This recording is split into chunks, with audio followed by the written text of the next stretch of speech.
I've been a hobbyist game dev for the past 3 years, and in my games, guns are the primary way of interacting with the world, so they gotta be fun to use. The main way I try to do this is by cranking up the juice. Juice, otherwise known as game feel, is how good the feedback of an action feels.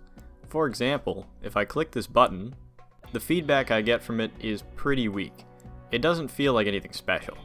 So by adding more layers of visual feedback, this button is now so much more fun to press, even if it doesn't actually do anything. Now let's apply this idea to weapons.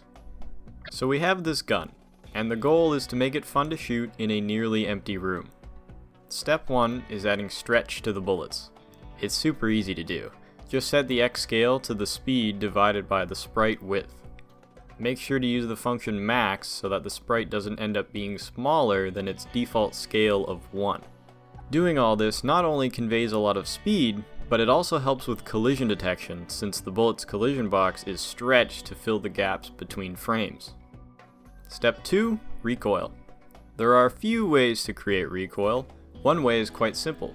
Just move the gun opposite to where it's pointing, and then slowly move it back into place. It looks alright enough, but we can get juicier. How I do recoil is by using Gamemaker's animation curves to have more complex movement. Firstly, we're going to create a new animation curve. Inside it, make an X and an angle curve. Here you can move these lines around to get your desired movement. Then, we'll go to the gun object and initialize some variables, including new variables for the X and image angle. In the step event where the gun fires, set the curve position to the start and set the speed of the animation. Next, set the curve position to increase by the curve speed, set our new image angle and X variables to follow what we animated, and then reset the animation curve when it's all done. Now because we're not using the built-in X and image angle functions for the gun anymore, we need to draw the gun in the draw event manually, like this. And there we go. To me, this way of doing recoil is much more interesting looking.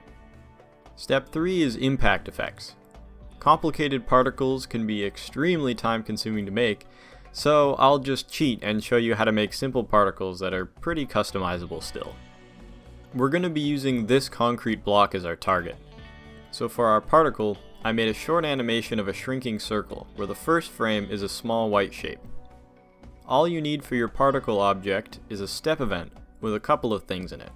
Friction to slow the particle down over time, and to destroy the particle when the animation is all done. Now, where the bullet hits something, we put this. The reason I didn't make a create event for this particle is because we're going to be doing all that right here. Look at that! Nice and simple. Since it's so simple, I can make a spark type of particle super easily. And just by changing a couple things, we now have sparks. Since Juice is all about feedback, I want the player to really know that they shot a wall. So I think it could use some chunks of debris flying out.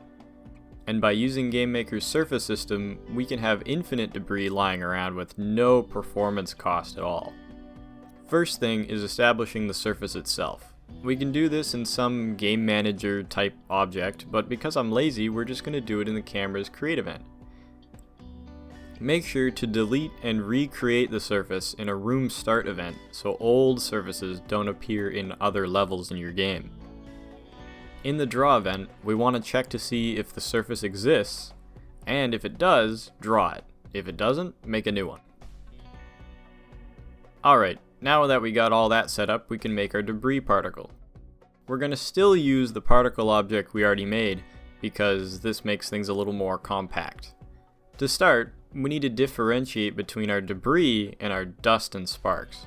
To do that, we'll have a variable that, if true, will behave like debris, and if false, will behave like a particle. This is easy to do with a switch statement.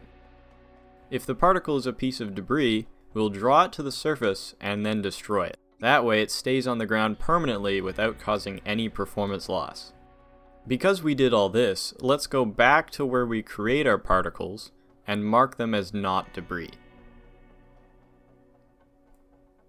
Now we can create our debris by doing the same thing as the others, but setting debris to true instead of false, as well as having it pick a random chunk from the image strip and disabling the animation.